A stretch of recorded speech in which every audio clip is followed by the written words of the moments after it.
أنا خدت المجموعة بتاعة التأسيس المرحلة الأولى KG1 بصراحة تحفة جدًا، الورق حلو أوي، ترتيب الكتاب حلو ومنظم، كل حرف أو كل رقم واخد حقه، معاه صورة، معاه كلمات، بجد، بجد ممتاز.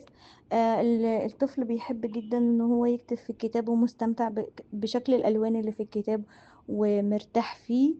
والواجب اللي بعد كل درس بيبقى متعة برضه، لإن في activity، في أسئلة بعد الدرس نفسه.